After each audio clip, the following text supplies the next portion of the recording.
Nihilism, the belief in nothing. We all know how it goes. One day we're born, one day we die.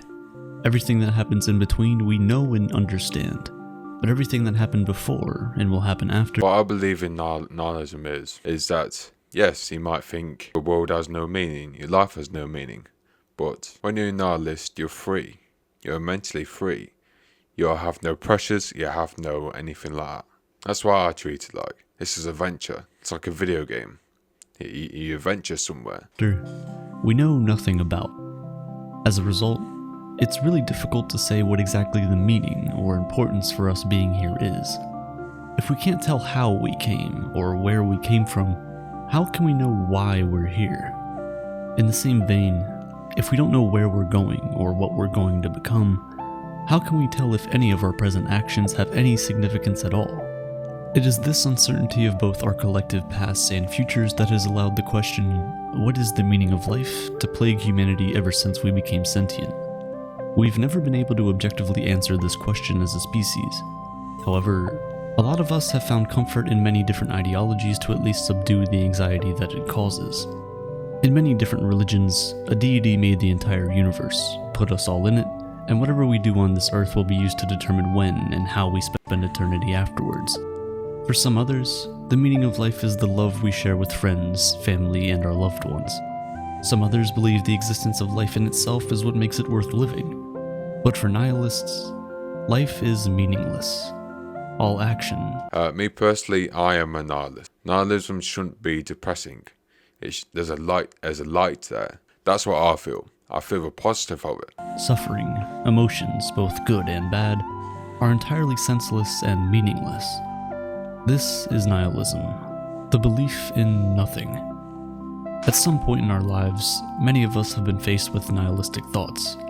We're hit by a strong sense of purposelessness, like our lives have no meaning and we have no intrinsic value.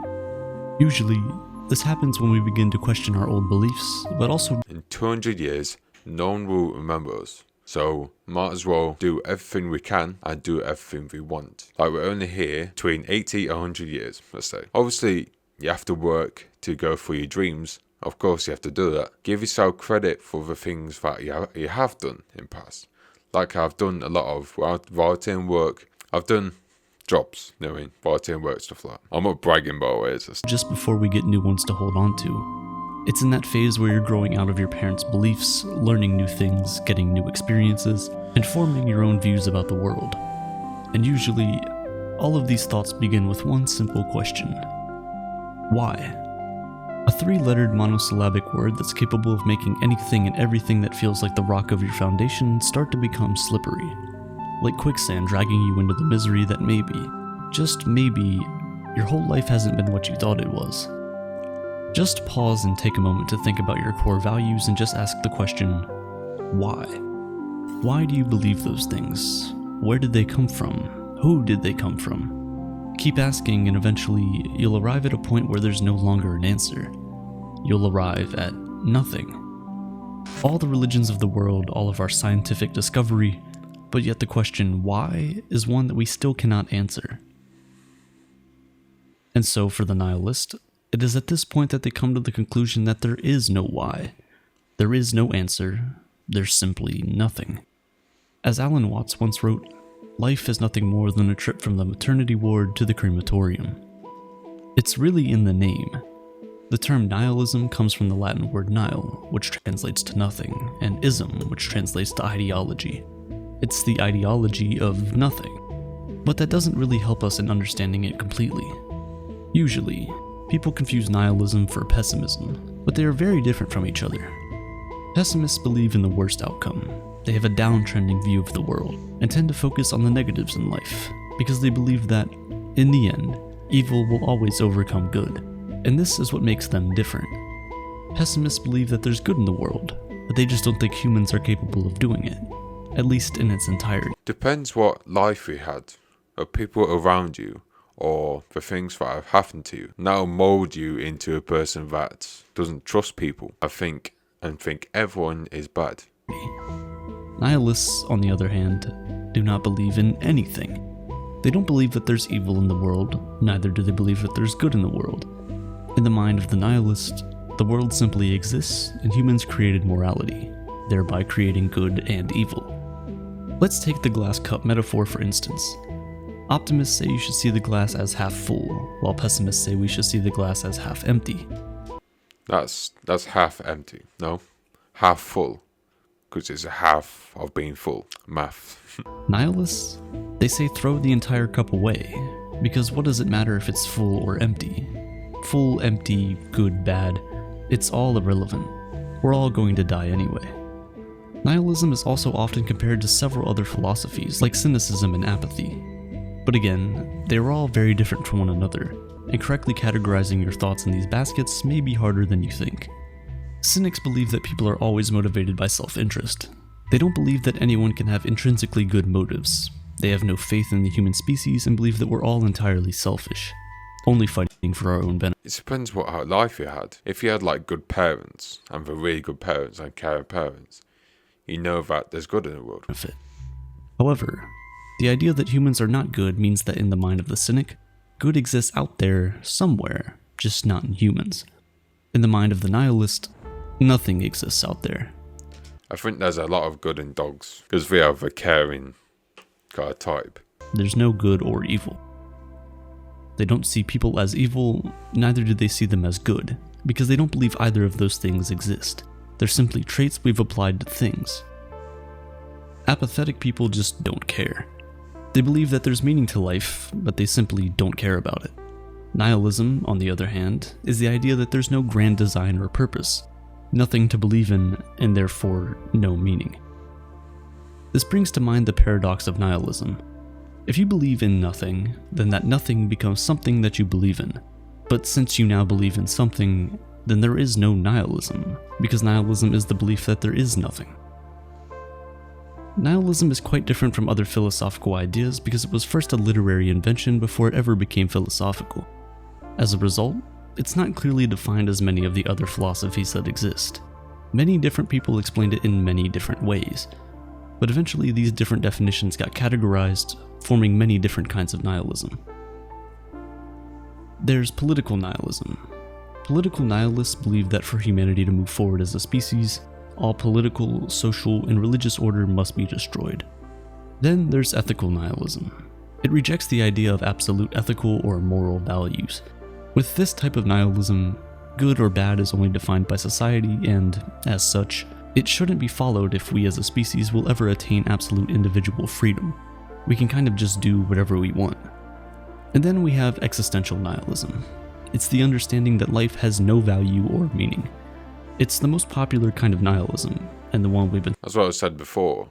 Just chill. Yes, life has no meaning. Life has no meaning but create your own meaning. Give you a few options, like family, happiness, and stuff like that. Even if the world is damaged, there's always going to be beauty in everything. Like nature and people as well.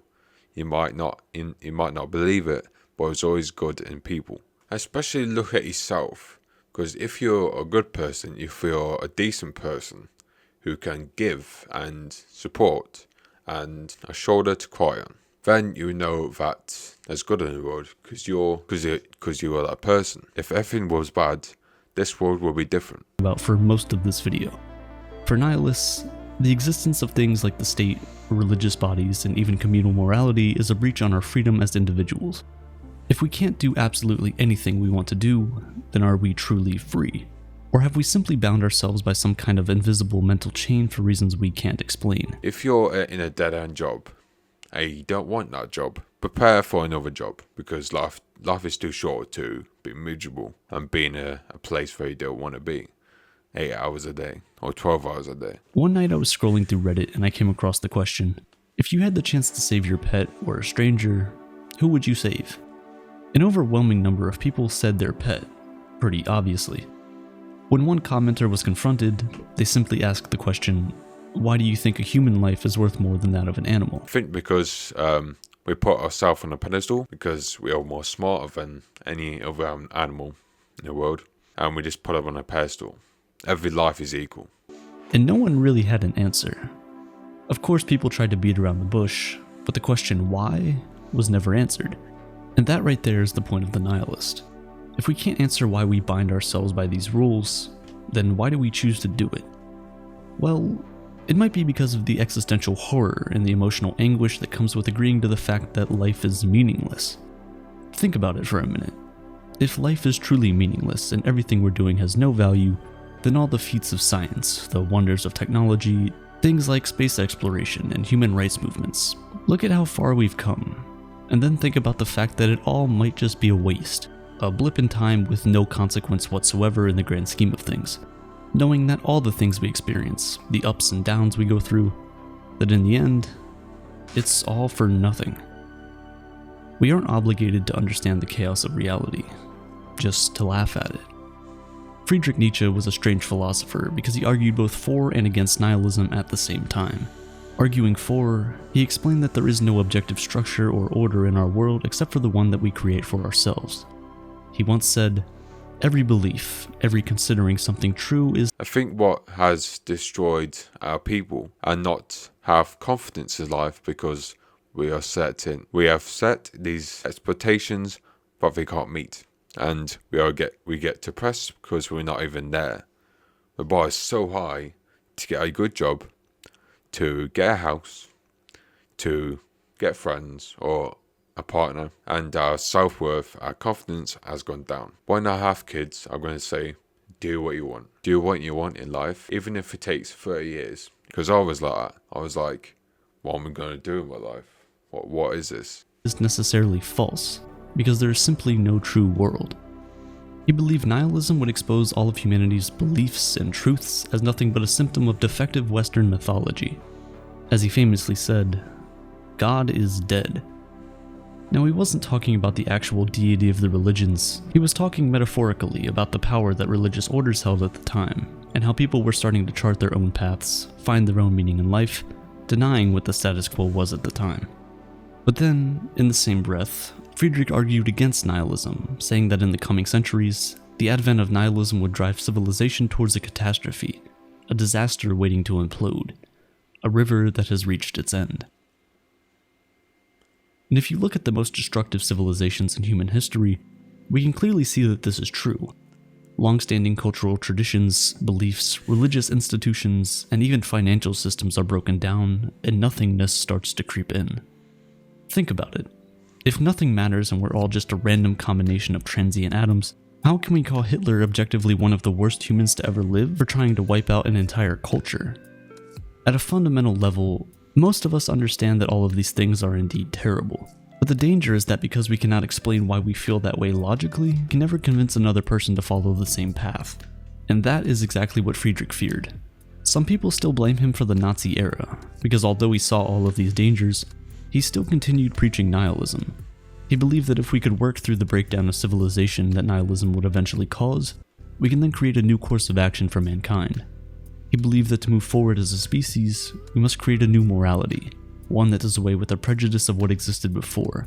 Because at the end of the day, tearing down your old house shouldn't make you homeless. Rather, it should present you with an opportunity to build a bigger and better home. Pause and look around you for a moment. Observe everything that's going on, particularly on social media, and you can see that we as a species might just be heading for another nihilism outbreak. Religion no longer holds any...